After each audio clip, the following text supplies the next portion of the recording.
얘들아 안녕. 오늘은 원래 우리가 근골격계랑 이제 심장 파트를 하려고 했는데 순서를 약간 바꿔서 좀 하려고 하거든. 왜냐면 이제 근골격계라든지 심장 파트 부분은 이렇게 동영상으로만 강의를 하기에는 아무래도 설명하는데도 한계가 있을 것 같고 너네들도 듣기에도 어려울 수도 있을 것 같다는 생각에 그나마 이제 이런 동영상 강의를 해도 너네가 쉽게 알아들을 수 있고 그래서 그나마 많이 접했던 파트를 먼저 할까 생각을 해서 오늘은 할 파트가 내분비계 파트거든.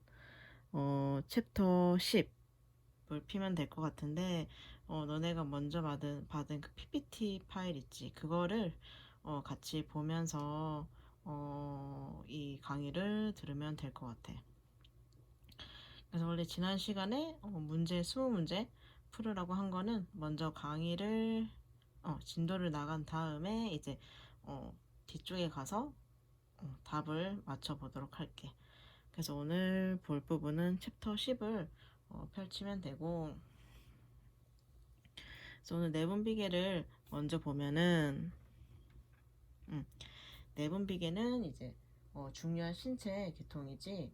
왜냐면 이게 신경계랑 이제 긴밀하게 연결되어서 수많은 생리학적 과정을 조절하기 때문에 이제 내분비계는 중요한 신체 계통이라고 할 수가 있어. 그리고 이제 이 내분비계는 그 호르몬이라는 특수한 이제 화학 메신저를 통해서 이제 우리 몸을 조절하게 되는데 내분비계의 기본적인 구조 단위는 내분비샘이라고 할 수 있어. 그래서 이 내분비샘은 이제 한 개 이상의 호르몬을 생산을 해.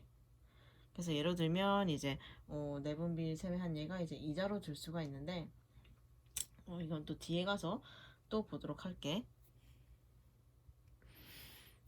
그리고 내분비샘의 가장 큰 특징은 이제 도관이 없다는 점이야. 그래서 내분비샘은 이제 호르몬을 도관을 통해 인접 부위에 분비하는 대신에 이제 혈액 속에서 전신으로 순환하도록 이제 호르몬을 모세혈관에 직접 분비해. 그래서 도관을 통하지 않고 이제 호르몬을 모세혈관이 직접 분비를 해서 이제 그렇게 하고 반대로 이제 외분비샘은 도관을 통해서 분비를 하게 돼. 그래서 예를 들면은 침샘이 이제 외분비형에 속하거든. 그래서 이 샘이 이제 뭐 인두 가까이 위치해서 뭐 인두로 아밀라제랑 뭐 그밖에 소화효소를 분비하게 되는 거지. 그렇다면 이제 내분비샘에 대해서는 중요한 게 몇 가지가 있는데 일단 첫 번째가 광범위하게 이제 영향을 미치게 돼 있어. 외분비샘보다는. 왜냐면 아까 내분비샘이 도관이 없다고 했지. 없어서 어떻게 준다고 했니? 혈액 속에서 전신으로 순환하도록 이제 호르몬을 모세혈관이 직접 분비한다고 했지.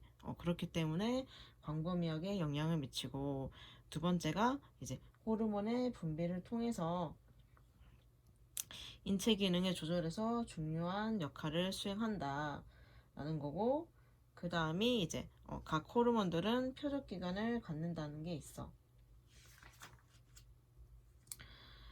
그래서 그 다음을 보면 우리 샘이 있지 얘들아. 몸에 8가지의 주요 샘이 있는데 어디 있니 지금? 뭐 시상하부, 정소, 난소, 부신, 이자, 가슴샘, 갑상샘, 뇌하수체가 이렇게 있는데 몸에 보면 이렇게 전신으로 다 퍼져 있지 얘들아.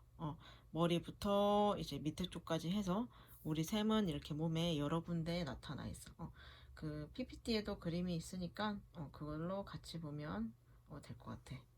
그래서 아까도 말했듯이 우리 내분비계는 이제 뭐 시상하부, 뇌하수체, 갑상샘, 부갑상샘, 가슴샘, 이자, 부신, 생식샘이 있는데 솔방울샘도 물론 이제 내분비샘이기는 하지만 아직 그 솔방울샘의 기능이 아직 불명확하기 때문에 일단은 포함은 되어 있지만 역할이 그게 많지는 않아 아직까지는. 그리고 이제 또 알아야 될 게 이 가슴샘은 이제 본래 그 면역계 성숙에 관여할 때 나동기 동안에도 작용을 하기 때문에 성인에 이르러서는 가슴샘이 매우 작아져 있어. 그래서 가슴 X선으로는 보이지는 않고 이것도 뒤에 그 솔방울샘이랑 가슴샘 파트에 가서 다시 또 설명을 할게. 그래서 우리가 첫 번째부터 이제 시상하부부터 보게 되면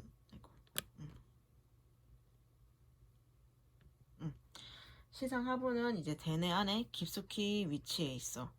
그림에도 보이지? 머리에서도 완전 안쪽에 위치한 걸 볼 수가 있고 얘가 중추신경계랑 내분비계 사이를 연결을 하고 있어. 그리고 또 많은 시상하부 세포는 이제 신경세포로서 자율신경계로부터 정보를 받고 있어. 그래서 어떤 시상하부 세포는 뇌하수체 뒤엽 내의 세포로 가는 신경자극을 만들고 또 다른 시상하부 세포는 이제 샘세포처럼 호르몬을 만들고 그 호르몬을 시상하부라든지 뇌하수체 합엽샘과 연결되어 있는 조직줄기로 분비하면서 반응이 일어나게 되는 거야. 그래서 이 표에 보면은 생과 주요 호르몬, 그 표적 조직, 효과에 대해서 나와 있는데 자 프린트에도 같이 나와 있거든 얘들아. 같이 보면 되고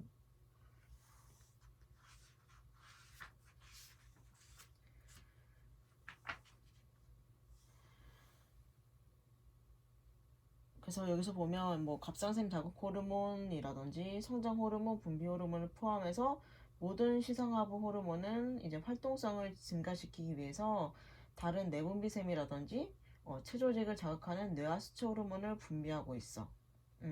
예를 들면 이제 뇌하수체 압엽은 갑상샘 자극 호르몬, 분비 호르몬에 반응해서 갑상샘 자극 호르몬을 이제 분비하게 되는 거지. 그래서 이제 그 갑상샘 자극 호르몬이 갑상샘에 작용을 해서 이제 갑상샘 활동성을 증가시키는 거야. 그래서 여기 보면은 첫 번째부터 보면 이제 뇌하수척 압엽이 표적 조직이라 돼 있고 이제 성장 호르몬, 방출 호르몬 그리고 성장 호르몬, 억제 호르몬이 이렇게 두 개가 있어. 성장 호르몬도 무조건 증가하는 것만 있는 게 아니라 억제하는 호르몬도 같이 있어 얘들아. 그래서 이걸 예를 들면 이제 뇌하수체 압엽은 성장 호르몬, 방출 호르몬에 반응해서 성장 호르몬을 분비해서 이 성장 호르몬이 작용을 해서 이제 성장 호르몬 분비를 자극시키는 거야. 그래서 억제 호르몬은 반대가 되겠지. 그리고 부신거질 자극 호르몬은 부신거질 자극 호르몬 분비를 자극하게 되고 갑상샘 자극 호르몬은 갑상샘 자극 호르몬 분비를 자극하게 되는 거고 생식샘 자극 호르몬은 이제 황체 형성 호르몬과 남포 자극 호르몬의 분비를 자극하게 되는 거지. 그리고 젖분비 자극 호르몬, 방출 호르몬은 젖분비 호르몬 분비를 자극하는 거고 얘도 방출이랑 억제가 두 가지야. 그래서 억제 호르몬은 젖분비 호르몬 분비를 억제시키는 거지. 이 표를 보면서 이제 이런 것들이 있었다는 거 아마 너네 기억이 날 거야. 하나씩 짚어보면 되고 그 다음 봐야 할 것은 뇌하수체. 뇌하수체는 크기가 엄청 작아 얘들아. 완두콩만한 크기고 얘도 압엽이랑 뒤엽으로 구분을 할 수가 있어. 그래서 뇌하수체 뒤엽샘은 이제 시상 하부에서 보낸 신경 자극에 반응을 하고 뇌하수체 압엽샘은 시상 하부와 뇌하수체가 연결된 줄기를 따라 내려온 시상 하부 호르몬에 반응을 하는 거야. 그래서 압엽이랑 뒤엽이랑은 조금 다르지 얘들아. 그래서 그 차이를 알고 있으면 되고 우리가 먼저 볼 게 뇌하수체 후엽, 뒤엽이거든. 뇌하수체 뒤엽은 이제 두 개의 호르몬을 생산하지.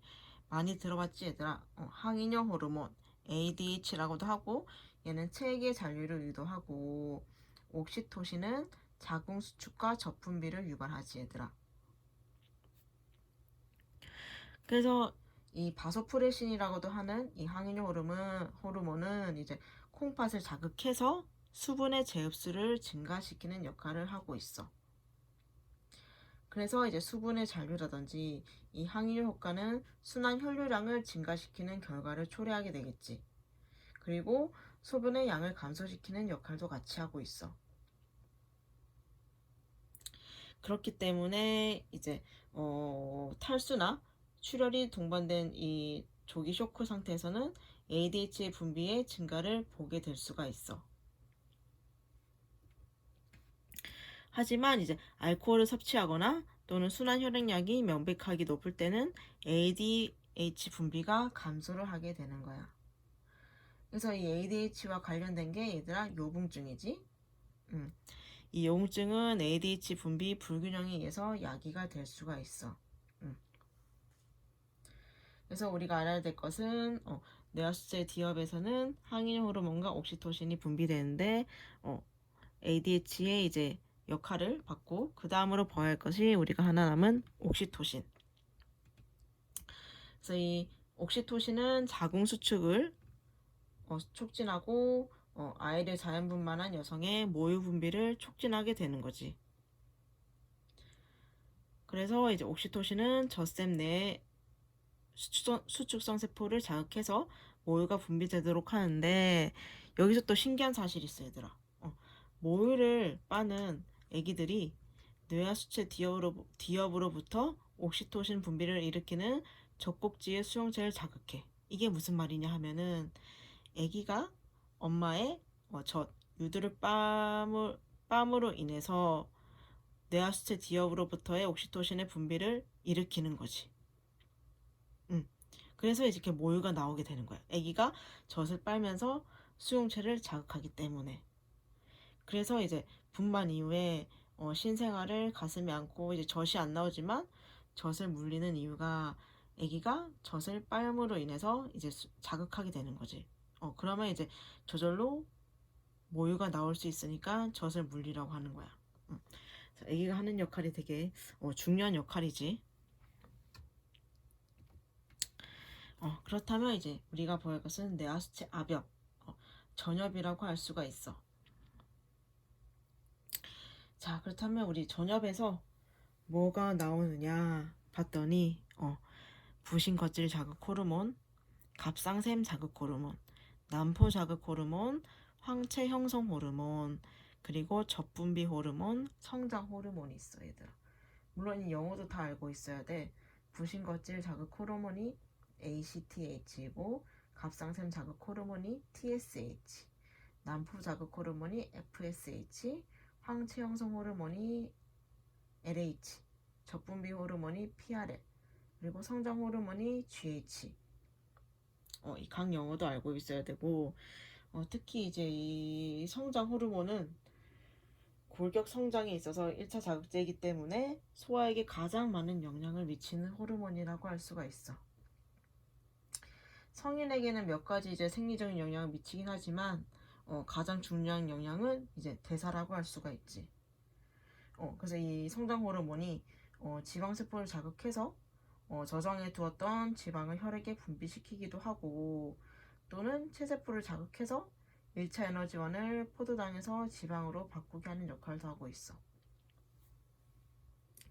그래서 다시 위에 보면은 표적샘은 얘들 알겠지? 부신거질 자극 호르몬이기 때문에 당연히 표적샘은 부신거질이고 갑상샘 자극 호르몬이기 때문에 표적샘은 당연히 갑상샘이고 난포 자극 호르몬은 표적샘이 생식샘이거나 또는 생식기관, 황체 형성 호르몬도 표적샘은 생식샘, 젖분비 호르몬은 표적샘이 여성이 젖샘이고 성장 호르몬은 거의 모든 체세포이다. 그래서 압엽에는 이렇게 종류가 있다라는 것을 한번 되짚어 보면 되고, 그렇다면 이 부신거질 자극 호르몬의 역할은 무엇인가 해서 봤더니 얘는 당질 코르티코이드의 분비를 조절하고 또 지방, 단백질, 탄수화물, 탄단지를 대사에 관여도 하고 또 이제 안드로겐이라든지 알도스테론의 분비에도 관여를 한다. 그 다음에 성장 호르몬은 아까도 말했듯이 모든 체세포를 목표로 하고 성장에 있어서 이제 소아에게 가장 많은 영향을 미치는데 이 뼈의 성장에 있어서 과잉으로 되면은 이제 거인증에 걸리게 되고 이 성장 호르몬이 결핍이 되면 이제 난장이병에 이제 걸리게 된다. 그리고 이제 갑상샘 이 자극 호르몬은 티록신의 분비를 촉진하는 게 가장 큰 역할이고, 이제 그 밖에도 이제 뭐 전신 대사를 촉진한다거나 심박수를 증가시키기도 하고, 혈액 순환 속도 증가시키고, 이제 심근 수축력도 강화시킨다. 그리고 신경계에 있어서는 이제 흥분성도 증가시키고, 이제 자극에 대해 예민하게 반응을 하기도 하지. 그리고 소화관에 있어서는 우리의 소화 운동도 촉진을 시키는 것이 이제 특징이다. 그렇다면 이제 성선 자극 호르몬은 보면은 이제 FSH가 아까 남포 자극 호르몬이었지 얘들아. 남포 자극 호르몬은 이제 에스트로겐의 분비를 증가시키고, LH가 뭐였니 얘들아?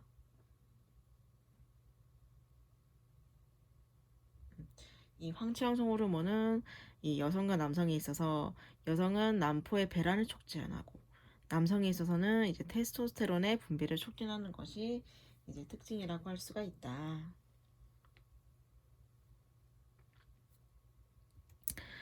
자, 그 다음으로 이제 우리가 그 다음 셈을 볼게 갑상샘이야 얘들아. 지금까지 시상하부랑 뇌하수체를 했고, 지금은 이제 갑상샘을 할 건데, 갑상샘은 이제 목의 앞쪽 후두연골 바로 아래 중앙선의 오른쪽과 왼쪽에 양쪽에 이렇게 위치를 하고 있어. 그래서 이 두 개의 옆이 이제 반지연골, 같은 말로 윤상연골이지. 윤상연골 높이에 있는 기관을 가로지르는 조직띠랑 이제 연결이 되는 거야. 그리고 이 갑상샘에 중요한 호르몬 3개가 있지 얘들아. 티록신, T4, 삼요오드티로닌 T3, 그리고 칼시토닌. 이 티록신은 이제 세포대사를 자극하고, T3는 똑같이 세포대사 자극하고, 이 칼시토닌은 이제 칼슘 농도를 낮추는 역할을 한다. 그래서 이 갑상샘과 연관이 있는 게 갑상샘 기능 항진증이랑 갑상샘 기능 저하증이다.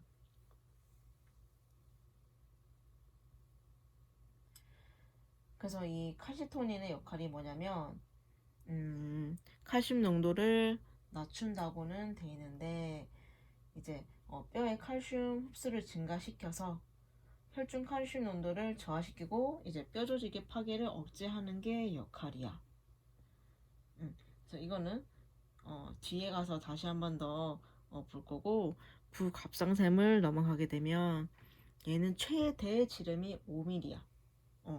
그리고 무게도 30에서 35에서 40mg으로 매우 작고, 정상적으로 이 4개의 부갑상샘은 갑상샘의 옆쪽 뒤에 있어 얘들아. 이 그림에도 나와 있지. 옆쪽 뒷면에 이렇게 4개가 있어. 그래서 이렇게 서로 쌍을 이루고 있는데, 가끔 이 갑상샘이 부갑상샘이 4개보다 많을 수도 있어.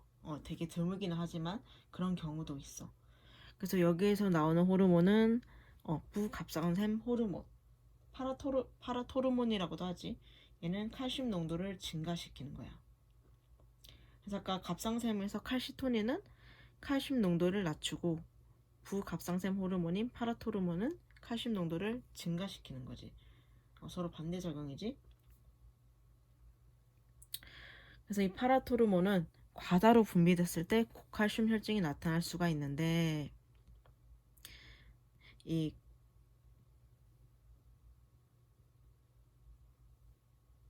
이 수치가 감소해서 정상치의 반 정도의 수치가 되게 되면 근육경련이라든지 강직이 나타날 수가 있어. 그래서 이걸 테탄이라고 하거든. 그래서 이 부갑상샘에서 이제 3가지 표적 조직의 작용이 있어.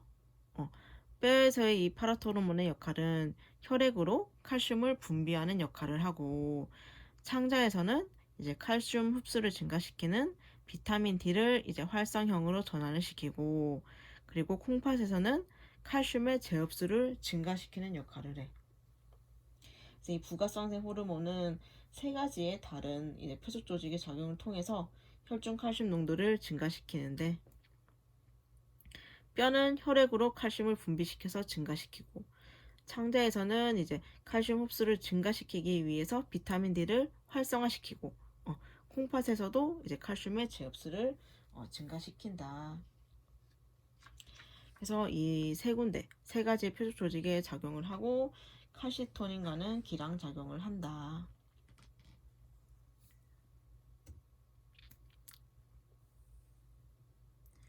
그리고 또한 이 부가상샘 호르몬과 칼슘의 균형이 이제 우리 몸의 혈중 칼슘 농도를 결정하기도 한다.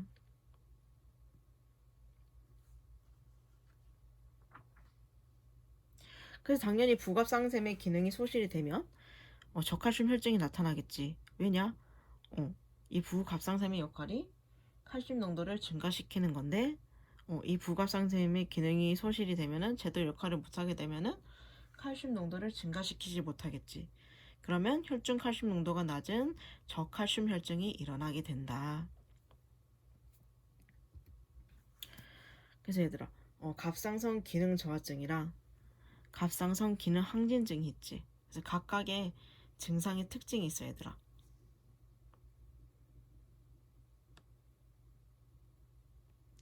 그래서 우리가 갑상샘에도 그 합병증이 여러 가지가 있지, 얘들아. 뭐 그레이브스 병이라든지 쿠싱이라든지 이 갑상샘과 관련된 이제 질병들이 있는데 그거는 여기서 짚진 않고 여기서 왜냐면 간단하게 샘에 대해서만 나와 있으니까 이에 관한 질병은 이 내분비계 챕터 10이 끝나고 나서 그 뒤에 잠깐 이제 모아서 한번 보도록 할게. 그래서 이건 너네들이 자료에서만 이제 뭐 어떤 차이가 있는지 간단히 보고 넘어가면 될 것 같아.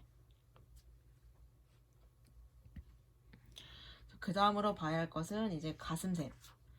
가슴샘인데 얘는 이제 복장뼈 바로 뒤쪽에 이제 가로 세로 칸에 위치해 있어. 그림을 보듯이.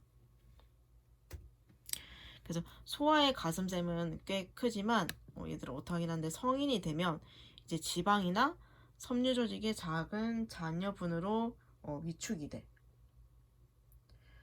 그래서 가슴샘은 해부학적인 측면에서는 이제 림프 조직으로 여겨지지만 이것의 가장 중요한 기능은 내분비샘이야.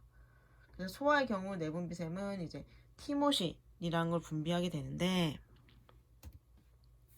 이 티모신이란 거는 T림프구의 성숙을 촉진해.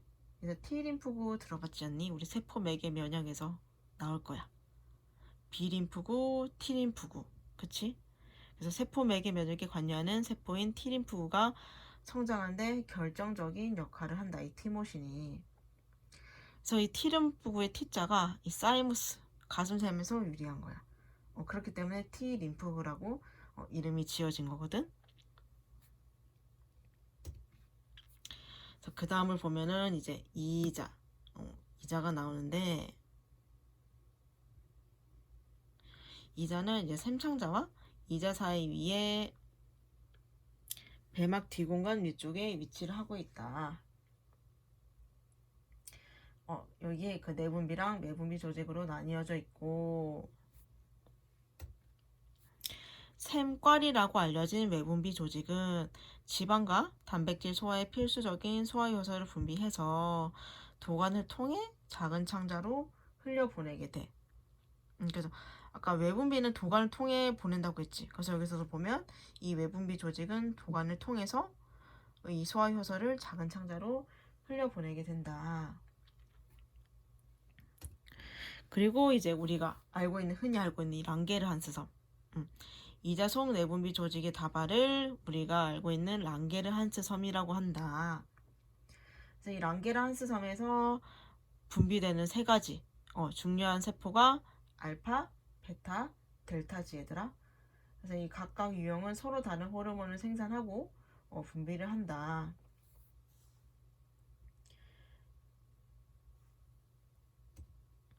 그래서 우리가 여기서 알아야 할 것이 글루카곤, 인슐린이지 얘들아. 글루카곤의 역할은 우리가 알고 있다시피 혈당을 증가시키고 인슐린은 혈당 감소시킨다. 그래서 여기서 우리가 연관된 질병이 이제 당뇨병이라고 이제 알 수 있는데 이 당뇨병은 우리가 또 뒤쪽에 가서 우리 1형, 2형 있지 얘들아. 그거에 대해서 D파트에 다시 나오거든. 그래서 여기서는 이제 글루카곤이랑 인슐린의 역할만 짚고 넘어가도록 할게. 그래서 그 다음 보면 이제 부신, 부신인데 이 부신 한 쌍은 콩팥의 위쪽에 위치하고 있어. 그래서 부신의 안쪽을 부신 속질이라고 하고 부신의 바깥쪽을 이제 부신 겉질이라고 하는데 이 부신 속질은 자율신경계의 교감신경 구성 요소와 연관이 되어 있어.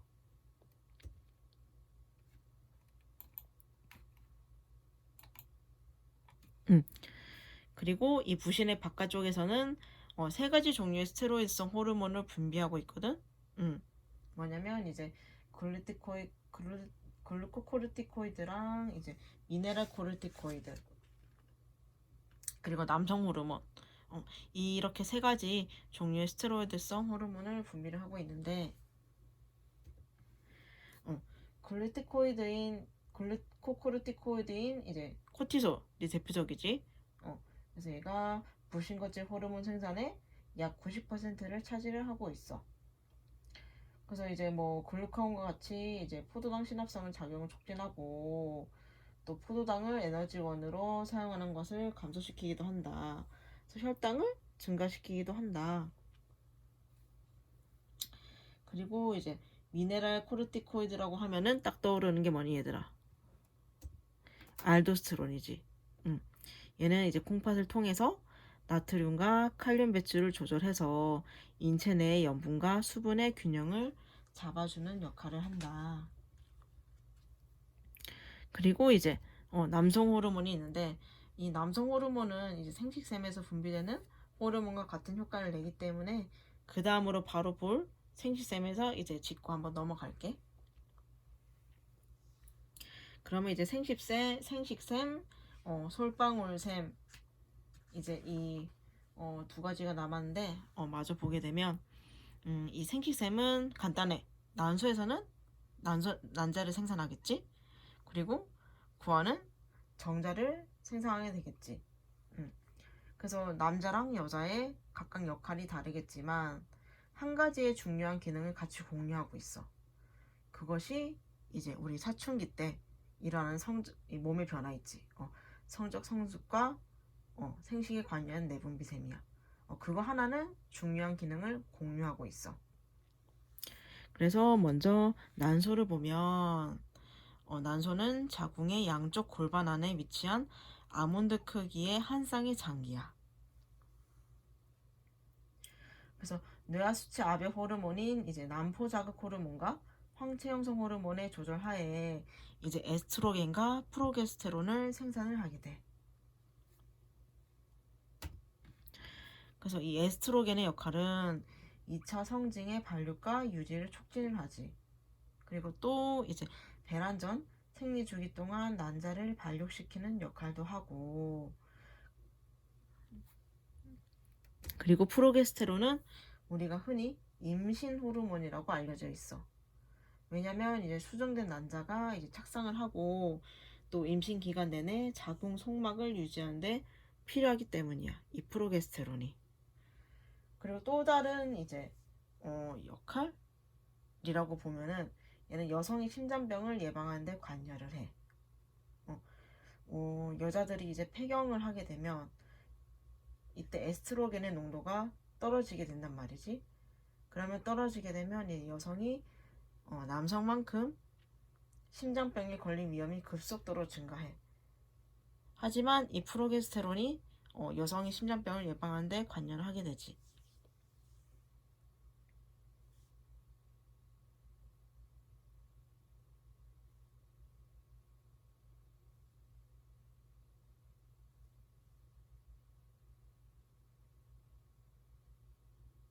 얘들아 이게 좀 이상한 게 적혀 있네.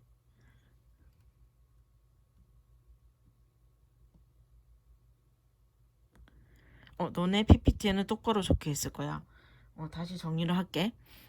에스트로겐이 2차 성징의 발육과 유지를 촉진하고 배란 전 생리 주기 동안 난자를 발육시키는 역할을 하고 그리고 또 하나의 역할이 여성의 심장병을 예방하는 데 관여해. 하지만 우리의 여자들에 있어서 폐경이 되면은 에스트로겐의 농도가 떨어지는데, 그러면 이제 여자가 심장병에 걸릴 위험이 높아지겠지. 왜냐면 이 에스트로겐에 의해서 심장병 예방하고 있었는데, 폐경을 하게 되면 이제 에스트로겐이 떨어지면서, 농도가 떨어지면서 그만큼 역할을 못하기 때문에 우리가 심장병에 걸릴 위험도 증가를 한다, 여성이. 그래서 이 내용이 앞에 들어가야 되는데 뒤에 있는데, 아마 너네들 거는 똑바로 적혀 있을 거야. 그리고 이제 프로게스테론을 보면 얘는 아까도 말했듯이 수정된 난자가 착상하고 임신 기간 내내 자궁 성막을 유지하는 데 필요하기 때문에 임신 호르몬이라고 한다. 그리고 사춘기와 연관된 이제 인체 변화에 영향을 주는 아주 적은 양의 테스토스테론도 생산을 한다라고 볼 수가 있어. 그리고 그 다음 고환을 보면, 고환은 이제 배안 복강의 바깥쪽 음낭 내에 위치하고 있어. 그치? 고환이 여기 음낭 내에 위치를 하고 있다.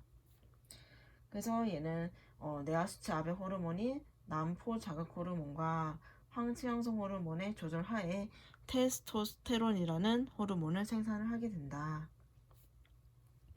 그래서 이 테스토스테론은 이제 남성의 2차 성징의 발현과 유지를 촉진하고, 또한 중요한 역할인 정자를 발육시키는 역할을 한다. 그래서 여기까지가 생식샘이었고, 그 다음을 볼 것은 솔방울샘. 솔방울샘은 뇌 속에 이제 시상과 가까운 데 위치를 하고 있어. 여기 그림을 보면 시상 여기 있고, 솔방울샘은 바로 옆쪽에 있지. 시상과 가까이 위치해 있고, 얘는 기능을 좀 파악하기는 어렵지만 밝혀진 것은 빛의 변화에 반응하는 호르몬인 멜라토닌을 분비한다고 알려져 있어. 그래서 예를 들면 이제 멜라토닌 생산은 낮 동안에 가장 낮고, 얘는 밤에 가장 높게 이제 분비가 되는데, 이런 것들이 낮 길이와 태음 주기를 결정하는 데 도움을 준대. 그렇기 때문에 이제 생식의 생체 시계를 조절한다고 할 수가 있어. 또한 이 멜라토닌은 사람의 기분에 영향을 줄 수도 있어. 그래서 동절기 때 추울 때 극심한 우울증을 야기하는 게 이 솔방울샘과도 관련이 있다고 해. 그래서 아직까지 밝혀진 역할은 이것밖에 없어, 솔방울샘은. 그래서 여기까지가 이제 우리 몸의 8개의 샘에 관해서 각각 큰 역할에 대해서 알아봤고, 이제 이 다음 영상에서 이제